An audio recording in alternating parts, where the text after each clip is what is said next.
So welcome back guys to another video, and today I'm doing a review on the Coma Recut. Now first off, I have to give a big shout out and a huge thank you to the folks at Digerati for sending in the review copy so I can review this game for you guys.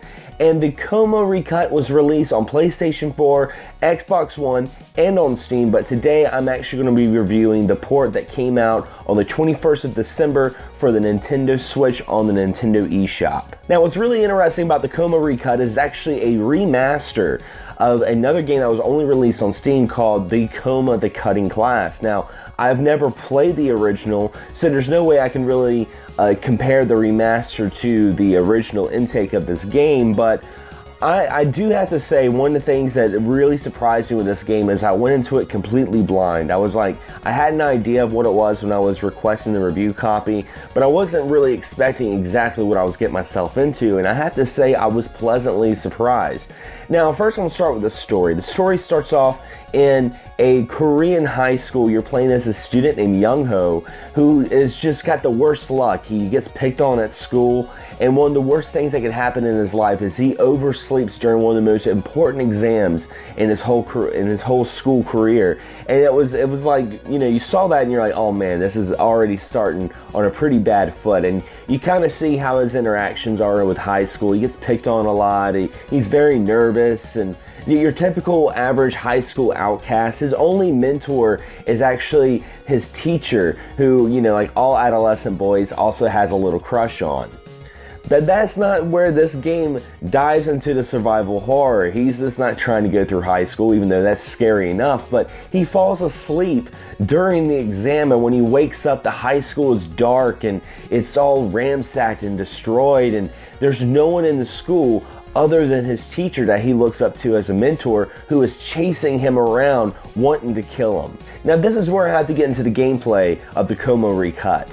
Now, the Coma Recut is a 2D side-scrolling survival horror game, and I have to admit, I really like the graphic style. I think it's very clean, I think it's very sharp, and when I was first playing it and seeing the cutscenes, it almost had a visual novel kind of look to it, and I really like that. I can't even think of an old school, you know, survival horror games, even more so with the gameplay, because the gameplay being that side-scrolling 2D survival horror and being chased by your teacher made me think of another really good survival horror game called Clock Tower. There was so much Clock Tower influence in this game, and I really did enjoy that. And you know, the only enemy you have in this game is your teacher, and she constantly chases you around. You don't know when she's going to come out. The music slightly changes and she's running towards you. The only way of your defense is to actually hide from her in various lockers, maybe turn off your flashlight. You can also roll away from her, but if you get hit 2 times, it's game over, man. Throughout the game, you're getting various clues on what exactly is going on. You even meet another student, this girl who honestly knows a little bit more than what she's putting on. You meet some of your friends in high school, and you have to do various little fetch quests when you encounter them to uncover more clues on exactly what's happening. And that moment of uncertainty on this game is what really makes it creepy, and the fact that you're always on the edge of your seat because your teacher could come out of nowhere and try to just slash your guts out. Now the game does have replayability because it does have several different endings. I got one ending and I'm like, all right, now I gotta play a little bit more again. And you know, the only thing I would say that's kind of tedious about it is if you're someone who plays a lot of survival horror, like say Resident Evil or Silent Hill, you know, a game that you have a little bit more defense, you have weapons, that can kind of hinder your experience a little bit. To me though, I actually liked it. I liked the fact that it was kind of like this deadly, you know, 2D hide and seek. Like I said, it made me think a lot of Clock Tower being chased by the Scissor Man. So I really like that. I like the fact that it takes place in Korea in a high school. That's very different. And it's definitely got some of that Korean influence with it. Even when he first meets the teacher and you have no idea what's going on, he like compares her to like a, you know, a pop idol. So overall, the whole package of this game is pretty awesome. I mean, you got great graphics, really moody music. The controls are actually very solid, but like I said, the only gripe I would say about this game is if you're wanting more action, this is not the game for you. This is more of a suspenseful thriller of a survival horror than the action-packed Resident Evil 6 Marine Chris Redfield just mowing down a bunch of zombies, or even Resident Evil in general. It's a lot more primitive than the original Resident Evil because you have no defense, and I think that makes complete sense almost being a kid in high school, you know? So that was really cool. I really did enjoy it. Sometimes the fetch quests can get kind of tedious, but I'm used to games with fetch quests, so it doesn't really bother me too much, and it really fits the game. Some people may also feel kind of bored just waiting in a locker for the teacher to go away, but that just adds a little bit more to the intensity of what the Coma has to offer.